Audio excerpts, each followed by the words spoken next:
أعوذ بالله من الشيطان الرجيم بسم الله الرحمن الرحيم يسألونك عن الخمر والميسر قل فيهما إثم كبير ومنافع للناس وإثمهما أكبر من نفعهما ويسألونك ماذا ينفقون قل العفو كذلك يبين الله لكم الآيات لعلكم تتفكرون صدق الله العظيم رب اشرح لي صدري ويسر لي أمري واحلل عقدة من لساني يفقهوا قولي اللهم أرنا الحق حقا وارزقنا اتباعه وأرنا الباطل باطلا وارزقنا اجتنابه آمین یا رب العالمین۔ دوستو اور بزرگوں، یہ سورہ بقرہ آیت نمبر 219 آپ کے سامنے تلاوت کی ہے۔ یہ دوسرے پارے کا 10واں رکوع زیر مطالعہ ہے۔ اس رکوع میں خاص طور پر معاشرتی زندگی میں جو برائیاں آتی ہیں ان کی اصلاح کرنا ہے کہ آپ کا معاشرہ کیسے درست ہو جائے۔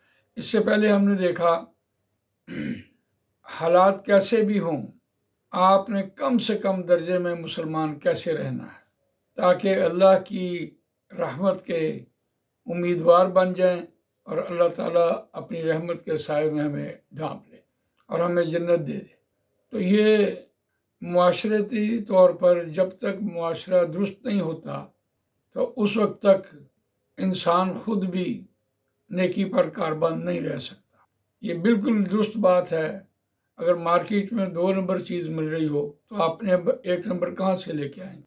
لہذا آپ کو معاشرہ درست کرنا ہے۔ نبی اکرم صلی اللہ علیہ وسلم کا فرمان ہے کہ جو بھی شخص پیدا ہوتا ہے وہ فطرت سلیمہ پر پیدا ہوتا ہے، یعنی مسلمان پیدا ہوتا ہے، اور اس کی ماں چاہے اس کو مجوسی بنا دے چاہے وہ عیسائی بنا دے۔ تو گویا ماں کو تو یہ ٹاسک مل گیا، تو باپ کیا کرے؟ باپ ماحول درست کرے۔ ایک دوسرے فرمان میں بھی نبی صلی اللہ علیہ وسلم کا قیامت کی نشانیوں میں ایک بات بیان ہوئی ہے کہ بیٹا باپ کا کہا نہیں مانے گا، دوستوں کا کہا مانے گا۔ تو باپ اگر بیٹے کے دوستوں کی اصلاح کرے، دوستوں کے ساتھ دوستی گانٹھے تاکہ دوستوں کے ذریعے اس کی اولاد تک بات صحیح پہنچ جائے، تو یہ بھی ایک راستہ ہے مسلمانوں کے کرنے کا تاکہ معاشرہ درست ہو جائے۔ اور یہاں 2 برائیوں کا ذکر کیا جا رہا ہے جس سے معاشرے میں برائی پھیلتی ہے، اور یہاں ایک اور بھی پیمانہ دیا جا رہا ہے کہ اگر برائی زیادہ ہے اور اچھائی کم ہے تو ترک کرنا واجب ہے۔ گویا ہر چیز میں اللہ تعالیٰ نے صفت بھی رکھی ہے اور اچھائی بھی رکھی ہے۔ یقیناً پیمانہ یہ ہے۔ آیت کا روان ترجمہ سنتے ہیں، یسألونک عن الخمر والمیسر، وہ پوچھتے ہیں آپ سے شراب اور جوئے کے بارے میں، اور پوچھنے سے بھی مضمون کی ٹھیک وضاحت ہو جاتی ہے، اس لیے بھی کہ اللہ تعالیٰ نے امت مسلمہ کے لیے طریقہ تعلیم کا یہ ذریعہ بھی رکھا کہ پوچھ کر جواب دے دیا جائے، خواہ انہوں نے پوچھا ہے یا نہیں پوچھا، لیکن اللہ تعالیٰ نے یہاں سوال کرنے کے اعتبار سے ایک طریقہ تعلیم کو اڈاپٹ کیا ہے۔ ایک طریقہ تعلیم ہے کہ ٹھیک ٹھیک بات کہہ دی جائے، یا ایھا الذین آمنوا لا تقولوا راعنا وقولوا انظرنا واسمعوا وللکافرین عذاب علیم۔ اے اہل ایمان، اب تم رائنا نہ کہو، اب تم انظرنا کہو، نظر ینظر۔ ایک طریقہ تعلیم یہ ہے اہل ایمان کو مخاطب کر کے۔ دوسرا طریقہ الم تعلم ان اللہ علی کل شیء قدیر، کیا آپ نے نہیں دیکھا اللہ تعالیٰ ہر چیز پر قادر ہے؟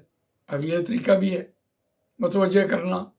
اور ایک هل ينظرون الا ان ياتيهم الله في ظلل من الغمام والملائكة وقضي الامر والى الله ترجع الامور۔ سوال کر کے کہہ دیا، کیا نہیں وہ دیکھتے؟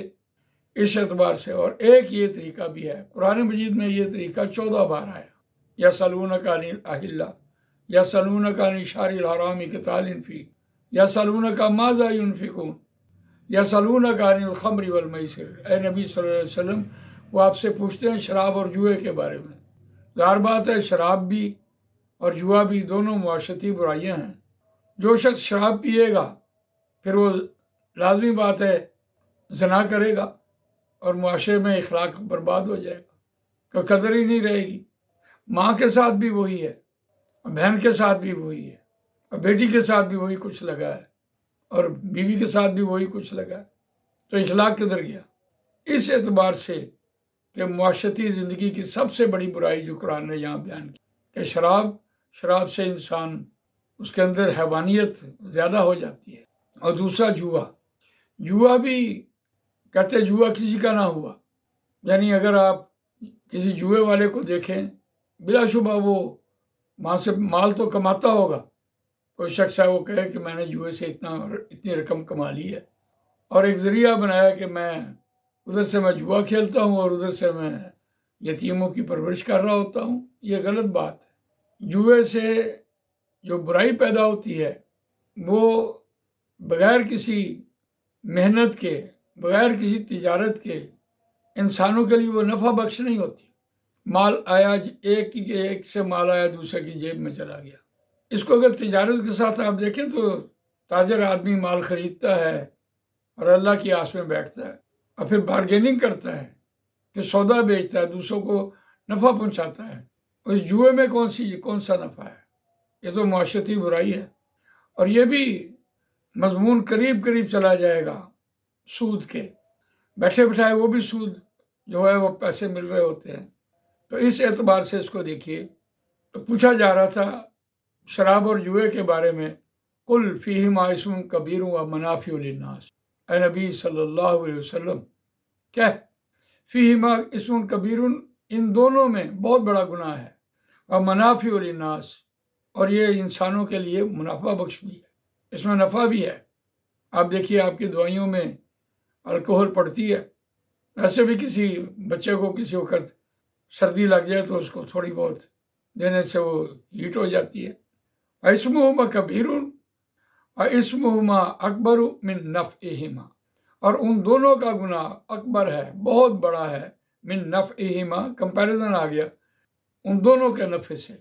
وہ آج کی دنیا میں اگر ہم دیکھیں، جو شروع میں ٹی وی ہمارے گھروں میں آیا تو ظاہر بات ہے ہم نے خبریں سننی اور کوئی درس قرآن کے حوالے سے، لیکن اس میں کلچر کیا دیا جا رہا تھا؟ اس میں برائی زیادہ تھی اور اچھائی کم تھی، اس لیے اسے ترک کرنا بنتا تھا۔ اور آج تو یہ ایک ذریعہ بن گیا ہمارا، اور اس ذریعے میں بھی آپ دیکھیں حکومتیں کوشش کر رہی ہیں اس میں سے فحاشی نکال دی جائے، اس میں جو بیہودہ چیزیں لو قسم کی چیزیں انسانوں کو سکھائی جا رہی تھی، بیہودگی سکھائی جا رہی تھی، اور غلط قسم کی خبریں جو ہے پھیلائی جا رہی تھی، یہ بھی ایک نقصان دہ چیز رہی۔ اور آج تو بچوں کے ہاتھوں میں ہی آ گیا ہے، اس سے فحاشی کتنی عام ہو رہی ہوگی۔ تو بلا شبہ یہ تو ایک ذریعہ تھا خبریں پہنچانے کا یا اطلاعات دینے کے لیے، اور آج ہم نے اس کو ذریعہ بنا لیا ہے دین کے پھیلانے کا۔ تو یہ تو صرف ایک بات پہنچانے تک کی بات ہے، باقی علم جو ہے وہ تو خود وقت بھی لگے، مال بھی لگے اور جان بھی لگے، پھر جو چیز حاصل ہوتی ہے وہ علم ہوتا ہے۔ یہ تو آپ تک رسائی ہے۔ تو اس اعتبار سے دیکھیں اس کا بھی کوئی اتنا نفع نہیں ہے، لیکن نفع کے اعتبار سے آج کی دنیا ایک ہی موبائل میں سمو دی گئی ہے، دنیا گلوبل دنیا جو ہے ایک ہی جیب میں آ گئی، دنیا کی ہر چیز آپ کو یہاں سے مل جائے گی، دنیا کی تجارت اس سے لگ گئی ہے۔ لیکن بہرحال تو کلیہ یہ ہے کہ جس چیز کا نقصان زیادہ ہو اور نفع کم ہو اس کو ترک کر دینا چاہیے۔ اور ساتھ ہی کہا وَيَسْأَلُونَكَ مَاذَا يُنْفِقُونَ، وہ آپ سے پوچھتے ہیں کیا خرچ کریں۔ قُلِ الْعَفْوَ، کہہ دیجئے جو ضرورت سے زائد ہے اسے خرچ کر دو۔ اگر ضرورت سے زائد اللہ کی راہ میں خرچ نہ کیا گیا، کنجوسی کر لی گئی، تو یہ مال جو ہے یہ انسان کے جوئے اور شراب کی طرف جا سکتا ہے۔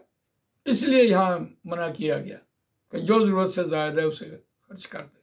اور یہی مضمون آیت نمبر 215 میں ہم پڑھ کے آئے، یسألونک ماذا ينفقون قل ما انفقتم من خیر فللوالدین والاقربین والیتامی والمساکین وابن السبیل وما تفعلوا من خیر فإن اللہ بہ علیم۔ وہاں آپ کی دعوت میں رکاوٹ تھی، اس لیے آپ کو مال خرچ کرنے کی ترغیب دلائی گئی، منہ کھائے اور آنکھ شرمائے آپ کی دعوت قبول کر لی جائے گی۔ اور یہاں اس مقام پر کہ جو ضرورت سے زائد ہے اسے خرچ کر دو۔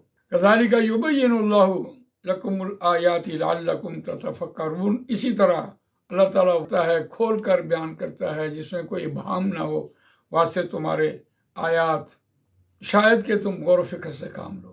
تو جہاں بھی معاشرے میں کوئی بگاڑ نظر آ رہا ہوتا ہے وہاں آدمی کو غور و فکر کی دعوت دی جا رہی ہوتی ہے۔